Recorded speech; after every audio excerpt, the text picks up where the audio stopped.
دریائے نیل قدیم مصر کی تمادن کا بنیادی ذریعہ تھا۔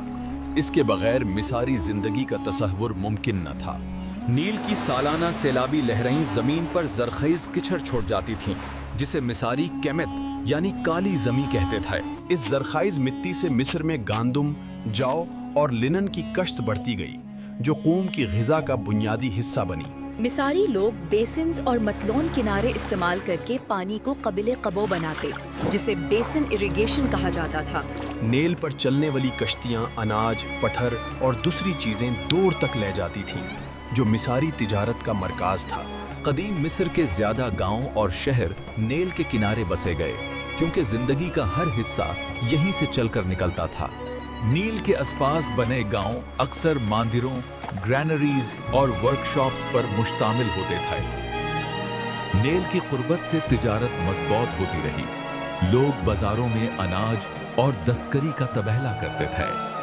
نیل سے حاصل اناج مصر کی تجارت کا سب سے اہم حصہ تھا، جو دوسری قوموں کو فراہم کیا جاتا۔ نیل کے پانی کی سطح ناپنے کے لیے نیلومیٹر بنایا گیا، جو فصلوں اور مالیات کا اندازہ دیتا تھا۔ نیلومیٹر کی قیمت اس لیے تھی کہ بڑھتا پانی زیادہ پیداوار اور زیادہ اناج کی نشانی ہوتا۔ سخت گرمی کے باوجود نیل کی بھاپ اور ہوا علاقے کو رہنے کے قابل بناتی تھی۔ پپائرس، جو نیل کے کنارے اگتا تھا، قدیم مصری لکھائی کا سب سے بنیادی سامان تھا۔ نیل کے کنارے بسنے والی قومیں ایک ہی زبان بولتی تھیں، جو ہائیروگلفس میں لکھی جاتی تھی۔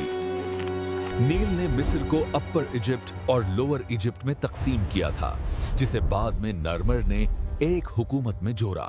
ہپی کی تصویریں مصری نقاشی میں بر نظر آتی ہیں، جو زندگی اور برکت کی علامت سمجھی جاتی تھیں۔